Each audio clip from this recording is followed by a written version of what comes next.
Devant le grand jury d'RFM ce dimanche, Dr Safiétou Thiam, ancienne ministre de la Santé, secrétaire exécutive du CNLS, le Conseil national de lutte contre le sida. Elle est l'invitée de Babacar Fall. Plusieurs questions. La situation de l'épidémie de Covid-19 au Sénégal, faut-il changer de stratégie ou maintenir le cap? Quelle réponse communautaire? L'Afrique qui continue de résister avec seulement 1,2% des cas enregistrés malgré le pessimisme de l'OMS, quelle lecture en faire? Comment renforcer le système sanitaire au Sénégal? Et plusieurs autres questions. Réagissez sur les réseaux sociaux avec le hashtag Grand Jury RFM. Safiétou Thiam, ancienne ministre de la Santé, secrétaire exécutive du CNLS, face à Babacar Fall, le Grand Jury dimanche 11h05 sur RFM. Bonjour à tous, bon dimanche, bienvenue dans ce nouveau numéro du Grand Jury d'RFM. Le décompte va crescendo chaque jour son lot de malades du Covid-19 au Sénégal, plus de 1500 cas, dont près de 2 tiers encore sous traitement. Bonjour, docteur Safiétou Thiam. Bonjour, Babacar. Vous êtes docteur d'État de médecine. Vous l'avez obtenu, ce doctorat d'État, à l'Université Cheikh Anta Diop de Dakar. Votre thèse de doctorat, elle avait pour titre « Le sida en milieu chirurgical, connaissances, attitudes et pratiques ». On peut dire alors que vous êtes à votre place, à la tête du Conseil national de lutte contre le sida. Merci à la RFM de m'inviter sur ce plateau. Après 25 ans d'expérience dans la lutte contre le sida et aussi de militantisme pour les personnes vivant avec le VIH, oui, si on peut dire que je suis à ma place. Le sida, c'est une question que je connais bien pour y être depuis plus de 25 ans maintenant. On parlera tout à l'heure de la relation VIH-Sida Covid-19. Docteur Safiétou Thiam, vous avez été ministre de la Santé et de la Prévention. C'était la dénomination à l'époque, c'était entre 2007 et 2009. Aujourd'hui, ça s'appelle ministère de la Santé et de l'Action sociale. Ça part, ça revient. Parfois, on ajoute hygiène publique pour enlever ensuite. Pourquoi ça change souvent de nom, ce ministère? Les dénominations des ministères sont en fonction des politiques et donc de la vision politique. On avait peut-être le président Wade qui avait une vision de la prévention et qui a voulu en faire un ministère. Sur le plan technique, ça a posé un tout petit peu de problème. Je pense que le ministère de la Santé et de l'Action sociale existe depuis du temps de Abdou Diouf. Donc c'était aussi une autre vision. Nous comprenons parce que, par exemple, le président Macky Sall a placé son mandat sous le sceau de l'action sociale. Et donc lui, il met en avant le social, beaucoup le social, donc on peut comprendre. À chaque fois, il faut réajuster les directions, mais le rôle du ministère, c'est d'exécuter une politique définie par le chef de l'État, et donc c'est un peu normal. L'action sociale n'est-elle pas dépouillée un peu de toutes ses attributions quand d'autres ministères, par exemple, s'occupent de la solidarité ou des solidarités? C'est aussi c'est une vision, hein. On peut mettre l'action sociale avec la solidarité, et d'autres ont mis le sport avec la santé. Moi, je pense que c'est pas important parce que dans tous les cas, c'est toujours un même gouvernement avec un même chef, et donc qui impulse les politiques, et les ministères ne font qu'exécuter les politiques. Donc, quelle que soit la dénomination, il y aura toujours une direction de l'action sociale, que cette direction soit avec la solidarité ou avec... peut-être que c'est pour donner un poids à l'action sociale. Et je comprends que dans la politique du président Macky Sall, c'était surtout lié à la couverture maladie universelle. Donc, il a voulu vraiment mettre un poids dans la CMU et il l'a lié à la santé. Mais ça peut être une vision, mais on peut aussi avoir une autre vision de lier l'action sociale à la solidarité ou à un autre ministère. Vous êtes également spécialiste de la santé publique, Dr Safiatou Thiam, santé publique dans les pays en développement. Vous avez obtenu un DEA en la matière à l'université Pierre et Marie Curie Paris 4 en France, c'était en 2001. La propagation à ce rythme du coronavirus au Sénégal était-elle inévitable ou pas? Inévitable, je ne pense pas, parce que c'est quand même une pandémie et c'est partout, c'est dans presque tous les pays du monde.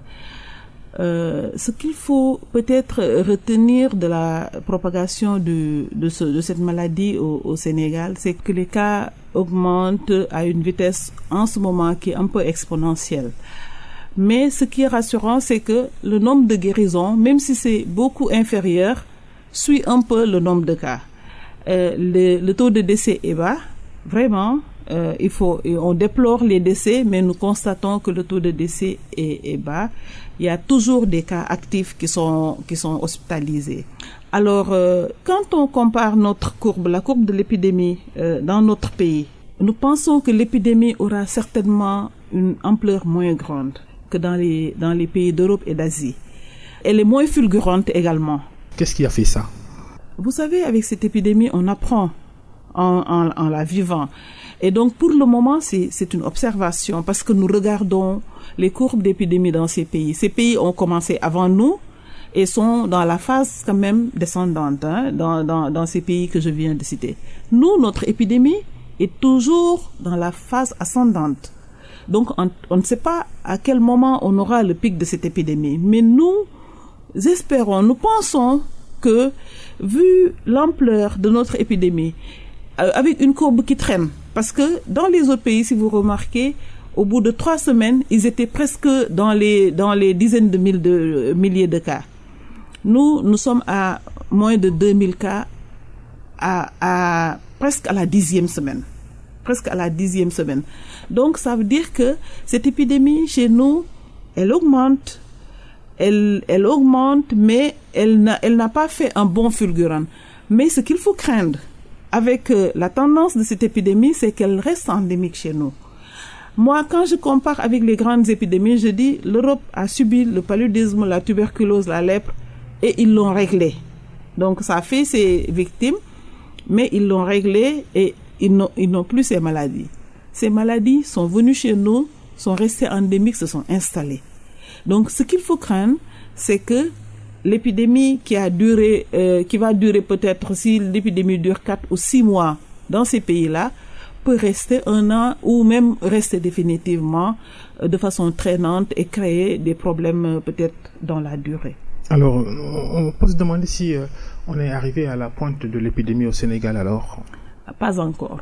Clairement pas encore. En ce moment, l'épidémie est en vraiment pleine vitesse de croissance. Les contaminations se multiplient, ça se voit. Si on augmentait le nombre de tests, vous verrez qu'on aurait beaucoup plus de cas que maintenant. Donc, l'épidémie est vraiment, quand je dis la courbe est à sa phase montante, à sa phase ascendante, c'est exactement ça. Et il faut vraiment dépasser cette phase ascendante pour voir le pic. Le pic, tu le vois quand la courbe commence à descendre. Et là, la courbe ne commence pas encore à descendre. La multiplication des infections, c'est ce à quoi il faut s'attendre les prochains jours. Oui, parce que nous avons un indicateur. Une infection, quand une personne infecte 2 personnes, ça veut dire que l'infection est en train de se multiplier. Et chez nous, on sait qu'une personne va infecter plus de 2 personnes. C'est quand même une multiplication, une évolution exponentielle des cas. On est loin de notre R0 là. Non. Le R0, c'est quand les cas ne contaminent plus. Oui. Mais vraiment, on n'est pas du tout à R0. Notre R est R+, mais vraiment, on n'est pas encore au R0. La riposte du Sénégal contre le nouveau coronavirus, le Covid-19, les mesures prises jusqu'ici par le gouvernement pour endiguer la propagation, ces mesures ont-elles réellement permis de limiter que le Covid-19 se propage dans notre pays? À l'évaluation, vous donnez quelle note? Pour le moment, justement, je n'ai pas encore vu une évaluation. Il y a des mesures qui sont prises. Les mesures, je pense, qui sont efficaces quand même. La fermeture de l'aéroport, la fermeture des frontières, la recherche des cas, la communication pour le changement de comportement, l'isolement, la recherche des contacts. Donc nous avons quand même quelques stratégies qui sont de bonnes stratégies. Maintenant, est-ce que c'est complet? C'est ça qu'il faut dire. Est-ce qu'on a toutes les stratégies qu'il faut mettre en place? Et peut-être que c'est ça. Il y a beaucoup de choses de bien, mais il y a beaucoup de choses également qu'il faudra, à mon avis, compléter pour que la stratégie soit complète. Et aussi, une stratégie comme ça, elle est dynamique. Il faut pas se dire, nous avons notre stratégie, nous ne changeons pas. Mais non. La stratégie change en fonction du contexte. Vous ne pouvez pas avoir la même stratégie quand vous avez 10 cas que quand vous avez 2000 cas. Vous ne pouvez pas avoir la même stratégie quand vous avez 0 décès que quand vous commencez à avoir 0 décès ou que vous avez 900 personnes dans des services qui devaient attendre 700 personnes. Donc vraiment, la stratégie, elle doit être dynamique et s'adapter en fonction... à externaliser les cas qui ne sont pas graves, les sortir des hôpitaux pour les amener ailleurs.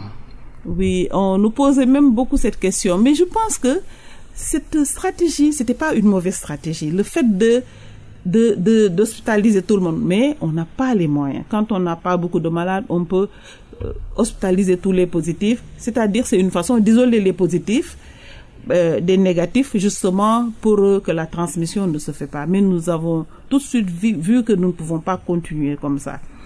Donc, il faut externaliser. Mais bon, on peut même se demander, est-ce qu'il faut forcément les déplacer, les hospitaliser? C'est vrai, si on a des réceptifs qui peuvent les recevoir. Des hôtels. Des hôtels. Les recevoir pour qu'on puisse les surveiller. Il y a quand même une surveillance. Et il y a un accompagnement psychologique à faire, psychosocial. Ça a un coût. Donc si on peut supporter ces coûts, c'est très bien.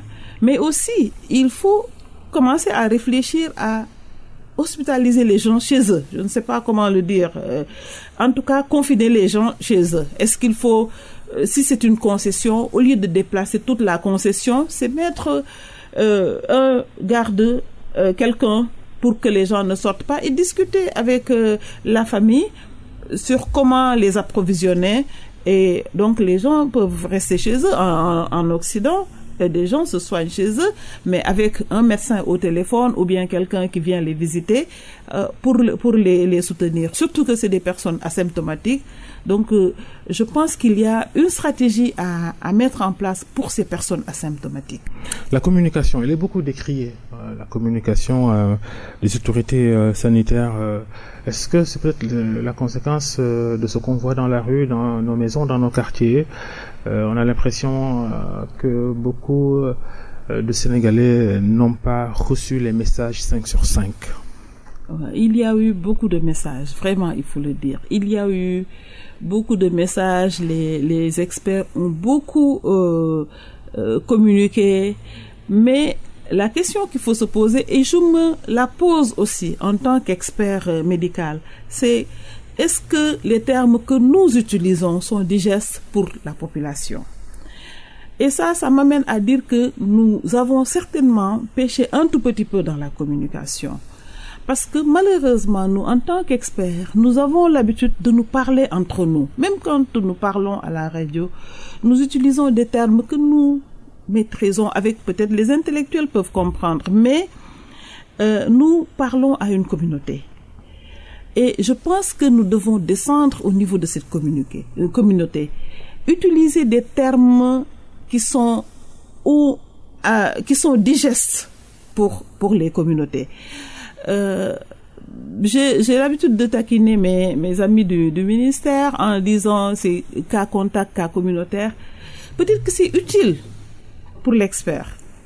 Mais je suis en train de me demander, est-ce que c'est utile pour la communauté? Est-ce que c'est pas plus simple de leur dire les cas positifs? On a 86 cas positifs.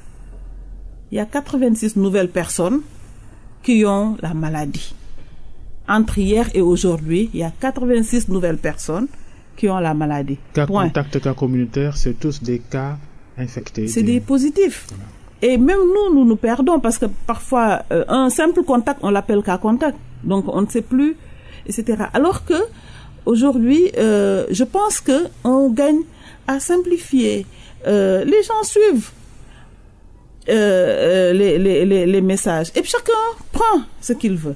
Moi, je pense que l'analyse qu'il faut faire, c'est nous, les messages que nous émettons, comment les populations les perçoivent.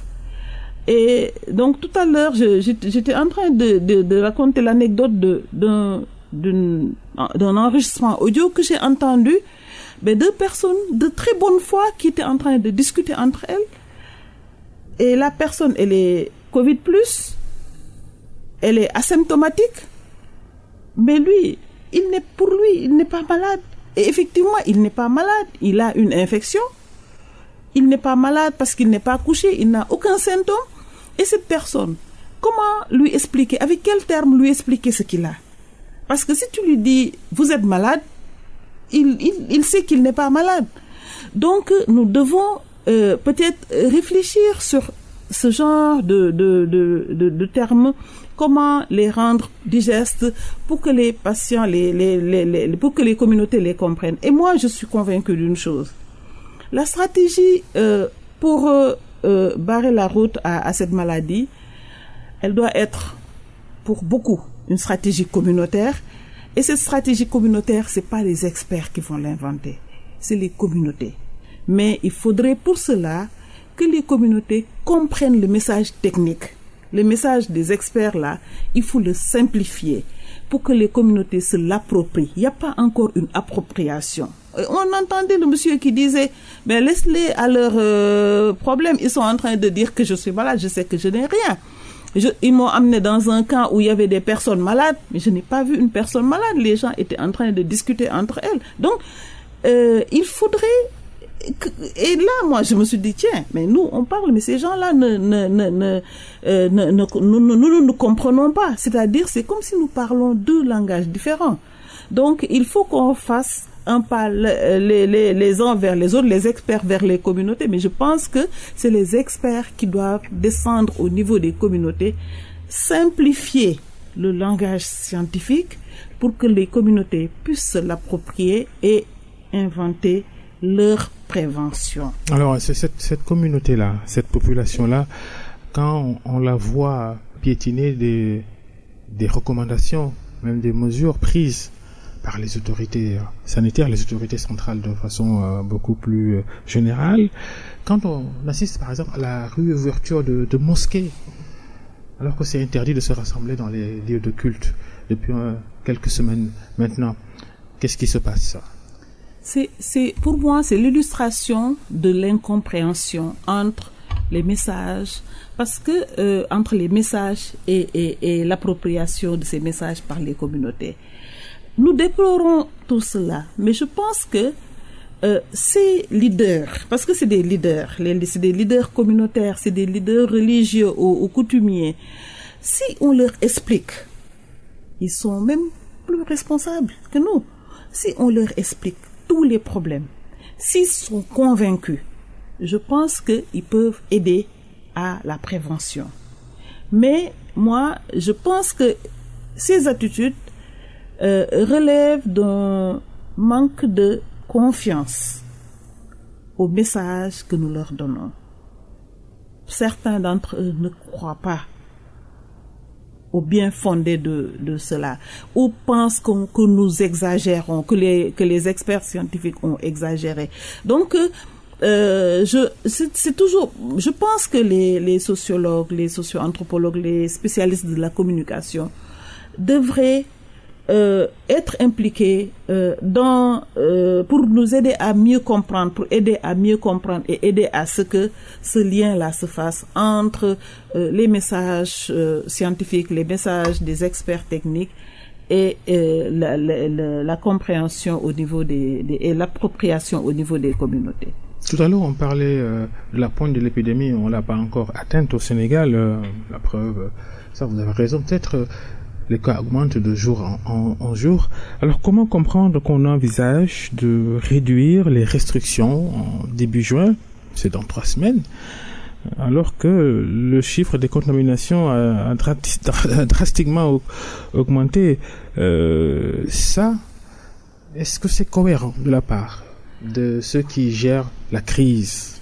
Peut-être qu'ils ont des projections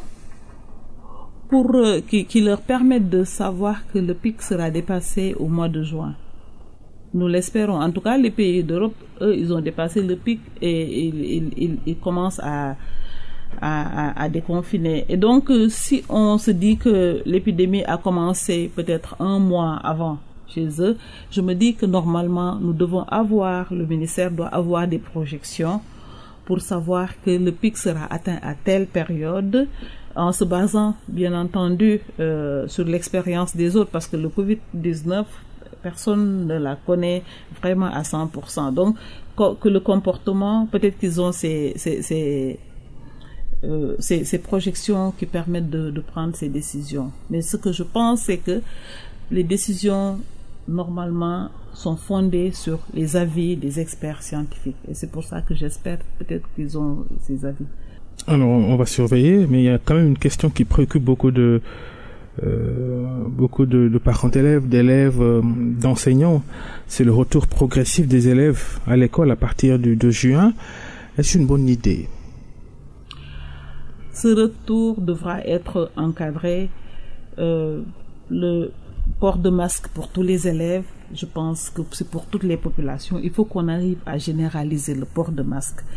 Il faut continuer les mesures barrières, le lavage des mains, les gels hydroalcooliques, la distanciation sociale. Donc, il faut qu'on se donne les moyens de cela, parce que c'est les seules conditions qui peuvent peut-être permettre d'autoriser que les enfants aillent à l'école. Un gros doute existe sur la mise en œuvre de ces mesures d'accompagnement-là. L'État doit se donner les moyens de réussir cela. Le docteur Safié Toucham, notre invité devant le grand jury d'RFM. Les débats et controverses sur les traitements sur les sujets contaminés au coronavirus. Le Sénégal va procéder à des tests cliniques sur le Covid Organics, le remède que Madagascar dit avoir fabriqué à base de la plante appelée Artemisia. Et pourtant, le professeur Seydi de l'hôpital Fann de Dakar, il dirige le service des maladies infectieuses et tropicales. Il semblait avoir trouvé, professeur Seydi, un traitement efficace avec l'alliance hydroxychloroquine azithromycine. Qu'est-ce que vous dites, vous? Cohérent ou pas? Ah oui, c'est cohérent. En réalité, vous savez, aujourd'hui, il y a près de 400 études sur la recherche de traitement pour le Covid-19 dans le monde. Donc, c'est pour vous dire que tous les chercheurs sont en train de chercher. Et donc, la vocation du médecin, c'est de chercher un traitement pour soigner son patient. Le professeur Seydi s'est basé sur les conclusions du docteur Raoul et des Chinois pour donner l'hydroxychloroquine qui semble fonctionner. C'est une thèse qu'une étude américaine vient encore contredire il y a quelques heures. Oui, j'ai également lu cette étude, mais cette étude dit qu'il y a pas de changement, en tout cas observé chez les patients chez qui ils ont donné l'hydroxychloroquine. Et maintenant, ils ont dit que comme il y a des risques des risques cardiaques avec la chloroquine, qu'il n'y avait pas un bénéfice à le prendre, parce que pour eux, il n'y a pas eu de changement. D'autres ont trouvé autre chose, et le professeur Seydi semble dire que ces résultats commencent à fonctionner. Maintenant, le Covid Organics, c'est également un médicament issu de la pharmacopée, effectivement, mais qui utilise une molécule que nous connaissons. Il y a beaucoup de molécules que nous utilisons qui sont aussi issues de la pharmacopée. Donc, qui utilisent cette molécule qui est utilisée dans le traitement du paludisme. Aujourd'hui, les traitements les plus efficaces pour le paludisme utilise cette molécule, l'artémisine. Maintenant, le seul problème que nous avons, c'est que pour pouvoir, sous la forme de Covic Organics, que je ne connais pas du tout la forme, j'ai vu des flacons et je sais plus, c'est des gélules. Pour l'utiliser sous cette forme, il faut faire des essais cliniques.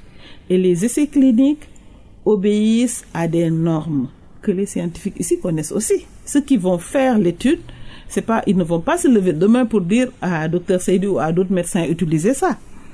Les études cliniques, il y a plusieurs phases de 1 à 4. On doit tester les dosages, on doit tester les toxicités, on doit tester la tolérance. La toxicité, on connaît parce qu'on connaît déjà ce médicament.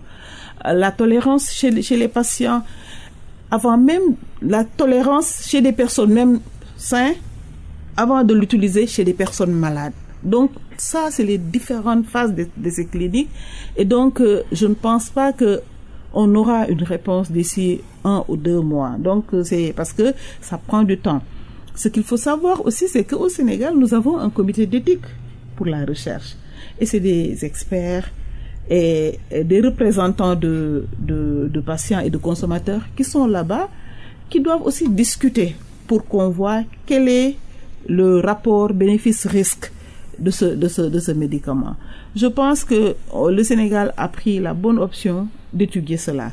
Ceux à qui cette étude a été confiée sont des scientifiques et ce qui est important pour les scientifiques, c'est la méthodologie. Les méthodologies qu'ils vont utiliser seront revues par leurs pairs. Parce que c'est important. C'est pour ça, faites-leur confiance.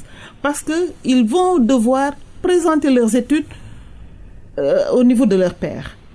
Donc, je pense ce qui est un peu regrettable, c'est que ces débats techniques soient sur la place publique. Parce que peut-être que le commun des Sénégalais ne va pas comprendre, pense que c'est chloroquine contre Ocovix, alors que c'est pas du tout ça. Ils ont chacun leur raison. Ils doivent utiliser une méthodologie rigoureuse et ces études, les résultats seront présentés et seront discutés.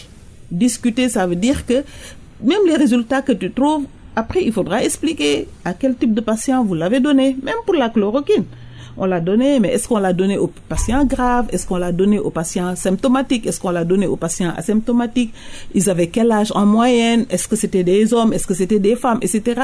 Nous allons devoir discuter tout cela et eux, ils le savent. C'est-à-dire, quand ils vont finir, ils doivent écrire un article avec tous ces thèmes-là et ce sont des scientifiques de leur niveau qui vont relire et qui vont critiquer. Donc, ils savent et ils vont, je pense, bien faire leur travail. Et on a l'impression que ça devient une affaire de scientifiques, d'universitaires contre la médecine traditionnelle, souvent, parce que même l'OMS qui dit qu'il faut faire très attention, mener des études sérieuses pour voir si ces médicaments-là, ces traitements proposés sont aussi efficaces qu'ils sont vantés. Mais l'autre lecture, c'est que la médecine traditionnelle, elle a été souvent combattue, mais là, est-ce que ceux qui sont adeptes de cette médecine traditionnelle-là n'ont pas raison sur tout le monde quand aujourd'hui on débat sur l'artémisia, par exemple? Moi, je n'ai pas été formée à la médecine traditionnelle. Nous avons été formés à la médecine moderne, qui obéit à des démarches, qui obéit à des principes, et nous ne pouvons pas déroger à ces principes. Nous avons un code de déontologie qui ne nous permet pas de déroger à ces principes. Donc nous sommes obligés de suivre ces principes. Maintenant, nous tous, nous sommes des Africains. Il nous arrive, quand on a de la grippe, de faire notre décoction de bissap et de quel.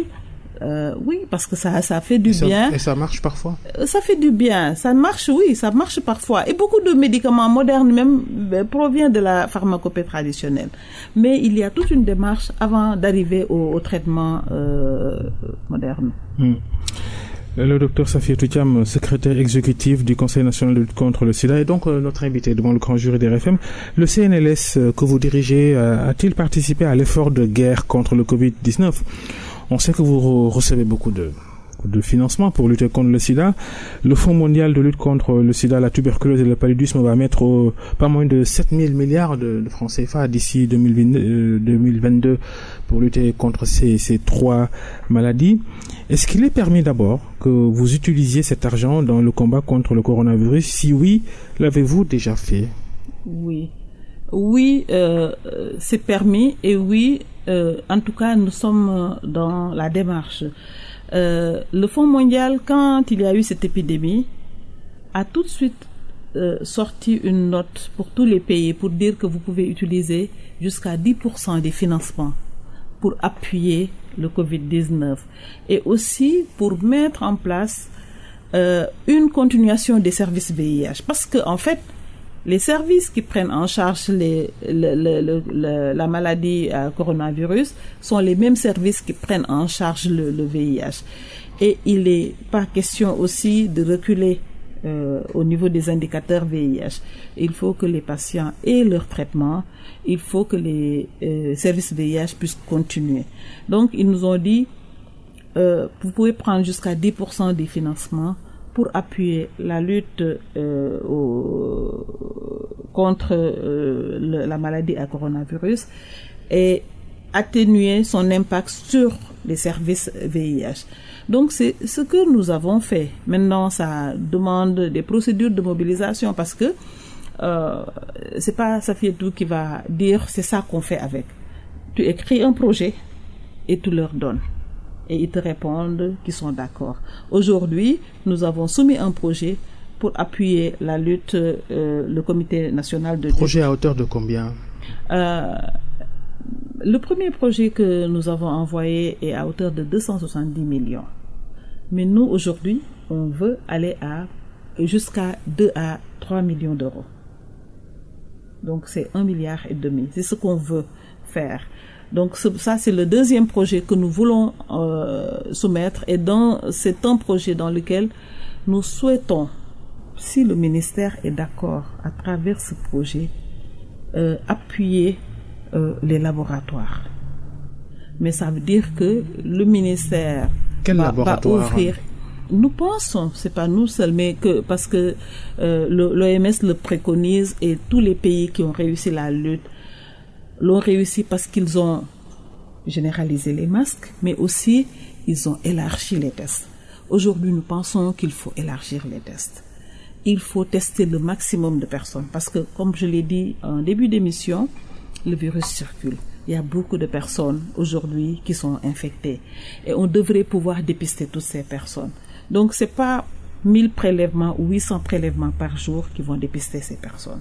Nous pensons qu'il faut appuyer les laboratoires nationaux parce que jusque-là, les labos nationaux du Sénégal ne testent pas Covid-19.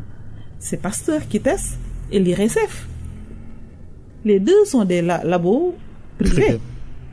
Donc, alors que le Sénégal regorge d'experts, peut-être que tous nos labos, nous avons même certainement des labos qui sont aux normes. Mais si les labos ne sont pas aux normes, mais utilisons l'opportunité que nous donnent ces partenaires pour relever les plateaux techniques de nos labos, ou en tout cas compléter les équipements. Ils nous disent que c'est des hôtes, etc. qui manquent, mais achetons des tests simples et faisons les tests partout, je veux dire au niveau au moins des labos des régions. Avec des TDR. Au niveau de l'Odantec, oui, c'est les tests de diagnostic rapide. Donc des tests qui permettent de donner le résultat dans l'heure ou les 2 heures qui suivent. Et ça, aujourd'hui, c'est une orientation que l'OMS donne à tous les pays. Donc si le Sénégal accepte de prendre cette orientation, donc nous pouvons dans le cadre de notre programme l'accompagner au moins pour cette stratégie. Ce que vous dites, si on l'analyse bien, ça veut dire que si on ne fait pas de tests, en tout cas massivement, on en aura encore pour longtemps avec ce coronavirus. Je pense, oui. C'est là où ça va devenir endémique parce que ça va traîner, ça va rester dans des coins. On sera toujours là à donner des cas communautaires ou des cas contacts, à donner tout le temps le nombre de cas. Par exemple, aujourd'hui, on te dit... aujourd'hui, tu as un taux de séropositivité de 9%. Demain, tu as un taux de séropositivité de 6%. Nous devons faire en sorte que ce taux de séropositivité augmente. C'est-à-dire, on identifie les cas. On trace tous les contacts des cas. Et à chaque fois qu'on trouve un cas, on retrace les contacts de ce cas-là. À chaque fois qu'on trouve, c'est ça qu'on doit faire. Ça, c'est une stratégie. Une autre stratégie, et il faut associer toutes ces stratégies. C'est pas une stratégie ou une autre. C'est une stratégie plus une autre stratégie plus une autre stratégie. Une autre stratégie peut être tous les patients qui rentrent à l'hôpital, qui viennent pour tel signe. On peut choisir des signes qui toussent à l'hôpital, qui ont des maux de tête, qui ont une céphalée, c'est-à-dire des maux de tête, on les teste systématiquement. Ça, c'est également une autre stratégie. Une autre stratégie également, c'est ouvrir pour permettre le test même volontaire, surtout pour les prestataires de santé, pour ceux qui travaillent les soignants. Les soignants. On a vu cette semaine quelque chose d'assez surréaliste survenir à l'hôpital Fann de Dakar. 3 malades ordinairement venus se faire consulter en urgence alors qu'ils étaient déjà contaminés au coronavirus. Ces malades normalement devaient trouver le personnel équipé, surtout à Fann. L'hôpital de Fann, c'est un centre de traitement pour le Covid-19. La plupart des patients qui se sentent pas bien et légitimement vont aller à l'hôpital. Mais moi, si j'ai Covid, si je ne me sens pas bien, je vais penser à aller à l'hôpital de Fann parce que peut-être que les patients ont pensé à cette maladie. Donc, l'hôpital devait être prêt. Donc, le service d'urgence de l'hôpital, mais je pense aujourd'hui, mais c'est tous les soignants qui doivent être orientés sur le Covid-19. Il faut renforcer leurs capacités et il faut leur donner des moyens de protection. Et peut-être pour tout le monde, si possible, sinon pour le privé, leur donner les directives, leur dire maintenant, pour consulter un patient, mettez un masque FFP2, mettez un masque qui va vous protéger. Vous n'enlevez pas votre masque toute la journée, des choses comme ça. En tout cas, les orientations doivent être claires pour soigner les patients. Parce que ce que ça va amener aujourd'hui, si on regarde les personnes les plus à risque pour cette maladie, c'est le personnel soignant. Ces personnels sont exposés. Donc, il faut les protéger et c'est une urgence et c'est une priorité dans la stratégie. Et j'espère que ça se fait. Donc, il faut qu'ils aient assez de matériel de protection pour prendre en charge tous les malades à tout venant. Parce que c'est facile. Quand c'est un centre, c'est un centre de traitement des épidémies, eux, ils sont là, ils attendent ces genres de malades. Et souvent, les malades qui viennent sont déjà diagnostiqués. Mais l'ophtalmo qui va soigner un œil ne va pas tout de suite penser au Covid-19. Pourtant, la personne peut avoir le coronavirus. C'est la même chose même pour le dentiste. C'est la même chose pour tous les autres soignants qui reçoivent des patients. Autre couche de la population très vulnérable au Covid-19, et ça c'est dans votre domaine, ce sont les personnes qui vivent avec le VIH-Sida, avec un système immunitaire déjà fragilisé par le VIH. Oui, donc toutes les personnes qui ont une baisse de l'immunité, effectivement, sont fragiles et peuvent développer des cas graves. Les personnes vivant avec le VIH en font partie, surtout les personnes qui ne prennent pas correctement leur traitement. C'est pour ça justement que le Fonds mondial nous autorise à mettre en place des mesures pour atténuer l'impact. S'il le faut même aller chercher les patients chez eux ou aller leur donner les médicaments jusque dans leur maison. Et ça, nous y travaillons avec les associations de lutte contre le sida. Donc, si vous avez remarqué, l'ANCS a distribué des kits alimentaires aux personnes vivant avec le VIH. Nous leur avons donné un véhicule. Donc, parce que beaucoup de femmes vivant avec le VIH sont aussi domestiques et donc confinées chez leur patron. On leur donne un véhicule et ils vont prendre les nouvelles et distribuer les médicaments.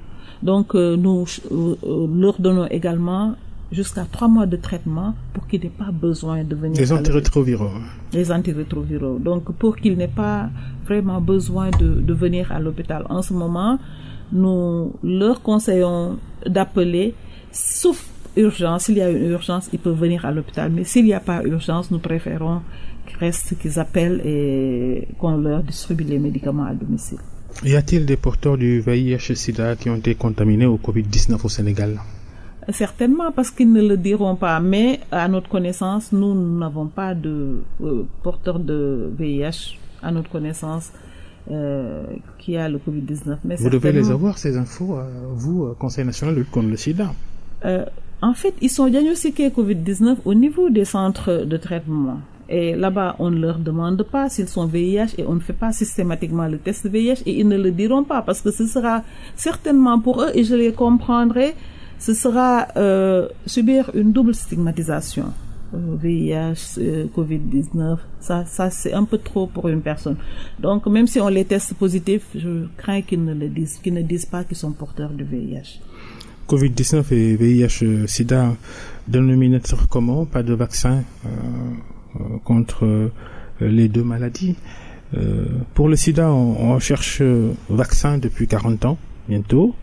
On ne trouve pas toujours. On espère que le nouveau coronavirus ne va pas jouer le même tour aux scientifiques. Les deux virus sont différents. Le virus le coronavirus, le SARS-CoV-2, c'est comme ça que le virus s'appelle, est plus simple que le virus du sida. Le virus du sida change régulièrement. Donc c'est pour ça qu'il est difficile de lui trouver un VIH. Il y a également, ça peut même muter chez une même personne. Ça peut muter d'une personne à une autre. Donc depuis le début, nous avons plusieurs types de VIH. Donc il y a plusieurs mutations. C'est un virus qui s'adapte vraiment à l'autre et qui bute, qui résiste, etc. Et donc nous disons que c'est un virus très intelligent. Et donc le virus, le SARS-CoV-2, est un virus plus simple. C'est un virus qui s'apparente plus au virus de la grippe, etc. Et donc pour ce genre de virus beaucoup plus simple, il est plus facile de trouver, c'est comme Ebola aussi. Donc, il est plus facile pour ce genre de virus de trouver un vaccin. Et donc, justement, SARS-CoV-2 est là depuis 4 mois, mais il y a déjà un candidat vaccin et on pense qu'en 2021, on aura un vaccin. Comme vous l'avez dit, le sida est là depuis 1981 et on n'a pas encore de vaccin. Alors, il y a une lueur d'espoir qui était apparue pour le sida il y a quelques mois, un traitement qui aurait réussi quelque part dans le monde. Vous avez essayé d'en savoir davantage au Sénégal, au niveau du Conseil national de lutte contre le sida? En réalité, c'est pas un traitement, mais c'est un patient. C'est la deuxième fois dans le monde qu'on voit un patient qui est guéri du sida. Alors, c'est un cas, je pense, qui est très suivi. Nous pensons que c'est son immunité qui a fait qu'il est protégé du VIH, et ce cas est justement suivi pour voir comment la mutation est arrivée à ce qu'il soit protégé, parce que on a arrêté ses médicaments et tout, le VIH n'est pas revenu. On ne sait pas si ça va revenir plus tard, mais en tout cas jusque-là c'est pas revenu depuis 4 ans, et donc on se dit c'est un cas intéressant qu'il faut suivre, qu'il faut étudier, il faut essayer de retracer toute son immunité pour comprendre quels sont les anticorps qu'il a développés et qui l'ont protégé, et essayer de développer des anticorps pareils pour en faire un vaccin ou un médicament. Alors, la lutte contre le VIH-Sida au Sénégal, le Sénégal et son taux de prévalence de moins d'1%? 0,5%. 0,5%. Les femmes sont les plus touchées. Pourquoi? C'est lié à la vulnérabilité des femmes. Les femmes sont naturellement plus vulnérables au VIH. Biologiquement, c'est la constitution des femmes, l'organe génital des femmes, parce que la transmission, elle est surtout par voie sexuelle. Donc l'organe génital des femmes a une forme de réceptacle qui fait qu'il y a beaucoup plus d'échanges avec les sécrétions, et c'est une muqueuse, alors que chez l'homme, l'organe génital, c'est la peau, donc qui est plus résistante. Ça, c'est du point de vue biologique. Mais il y a d'autres facteurs sociologiques. La pauvreté, on a vu que les personnes qui ont un niveau socio-économiques plus bas sont plus vulnérables. Donc les femmes sont moins éduquées à travers le monde. Donc c'est beaucoup de facteurs qui font que les femmes sont plus exposées. Mais moi, excusez-moi, je voudrais venir sur cette comparaison VIH COVID-19 pour dire que ce que nous vivons aujourd'hui avec le COVID-19, mais le monde l'a vécu il y a 25 ans, il y a 30 ans avec le VIH. C'était une maladie qui était là, qui tuait les gens et il n'y avait pas de traitement. Mais les résultats qu'on a pu avoir avec le VIH, on les a parce qu'il y a eu des démarches qui se sont mises en place. Vous savez, quand vous n'avez pas de traitement, dans le cadre du VIH, nous étions obligés de collaborer avec les patients. C'est comme ça que le droit des patients a pris sa place dans la prise en charge des malades. C'est comme ça que nous avons mis en avant les droits des patients, les droits humains, le droit à la santé. C'est là où le patient a commencé à avoir son dossier médical, parfois même à être plus informé que son médecin sur son dossier médical. Nous étions obligés de discuter avec même si on donnait à ces discussions des termes scientifiques tels que le counseling, pré- post-test, etc., nous étions obligés de demander l'avis des patients. Et donc, c'est une démarche à laquelle les patients avaient adhéré. Il y a aussi toute cette approche communautaire qu'on a eue dans le VIH, où les communautés du VIH nous ont appris que tout ce qui se fait sans elles est contre elles.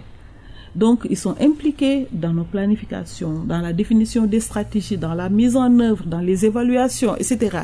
Et ça, je pense que c'est des approches sur lesquelles on n'a même pas besoin de les retester. C'est des approches qu'il faut, là, tout de suite, utiliser dans une maladie comme le Covid-19 où il n'y a pas un traitement, on peut dire, c'est ça qui soigne cette maladie. Pour reparler du VIH-Sida, le Sénégal possède l'un des taux de prévalence les plus bas au monde. C'est parce qu'aussi beaucoup de Sénégalais ne connaissent pas leur état sérologique. De la même manière, peut-être qu'on parle de tests massifs pour le Covid-19.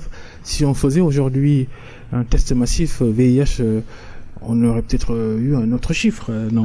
Si. Vous savez, nous suivons. Vous avez entendu parler des 390. Aujourd'hui, 81% des Sénégalais VIH sont dépistés. À travers les grossesses, à travers oui, les prises de sang, les dons de sang. Oui, et le dépistage volontaire aussi. Oui. Les stratégies avancées. Vraiment, pour le VIH, nous dépistons. Nous savons aujourd'hui que il y a 41 000 personnes qui vivent avec le VIH au Sénégal. Et nous pouvons vous dire que presque 35 000 personnes sont sous traitement. Où sont passés les autres? On ne les a pas encore dépistés. Il faut les chercher. Et c'est pour ça que nous avons nos stratégies.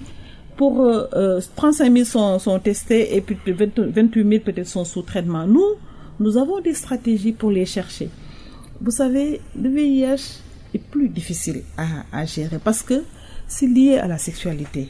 Et les gens ne parlent pas de ces choses-là. Surtout les personnes qui ont une orientation sexuelle qui est différente qui est différente de l'orientation normale générale. Donc ces personnes ne vont jamais. Il y a parmi ces personnes qui ne vont jamais nous dévoiler ça. Ils sont 6 000, c'est pas négligeable. 6 000 à rechercher, à retracer. Oui, nous imaginons des stratégies. Par exemple, ce que je peux vous dire, c'est que la plupart de ces personnes sont des hommes. Nous le savons. Sont des hommes adultes qui sont peut-être mariés à des femmes. Parce que les femmes, nous les dépistons. Les femmes, elles se dépistent, elles viennent, elles prennent leur traitement. Elles se dépistent à travers les consultations prénatales. Et donc, elles prennent leur traitement. Mais leurs maris ne viennent pas. Pour quelle raison? Il y a des hommes qui viennent. Peut-être 58% des hommes viennent. Mais 42% des hommes, nous ne savons pas pourquoi ils ne viennent pas. Ils ne veulent pas se faire dépister. Peut-être qu'ils ont leurs raisons et nous pensons qu'une des raisons est qu'ils ont peut-être une orientation sexuelle qu'ils ne veulent pas dévoiler. Et ça, en fait, c'est aussi leur droit de garder ces choses secrètes. Mais nous, en même temps, ils n'ont pas le droit de contaminer les autres. Oui, nous, notre rôle, c'est de trouver des services adaptés. C'est pour ça que nous avons imaginé les autotests. Les autotests libres d'accès, où dans le secret de ta salle de bain, tu fais ton test et puis après tu vas voir ton médecin et tu lui parles de ton problème. Tu n'as pas besoin de te faire connaître de tout le monde. Donc nous imaginons des stratégies comme ça qui s'adaptent plus à ces hommes pour effectivement avoir au moins 90% des personnes qui vivent le VIH qu'on connaît. Mais le dépistage à large échelle, vraiment, nous l'avons beaucoup développé dans le cadre du VIH. Docteur Safiatou Thiam, merci d'être passé devant le grand jury d'RFM, ancienne ministre de la Santé. Vous êtes actuellement secrétaire exécutive du CNLS, le Conseil national de lutte contre le sida. Merci à tous de nous avoir suivis. Bonne fin de semaine. Restez avec nous. Les programmes continuent. Au revoir. À dimanche prochain.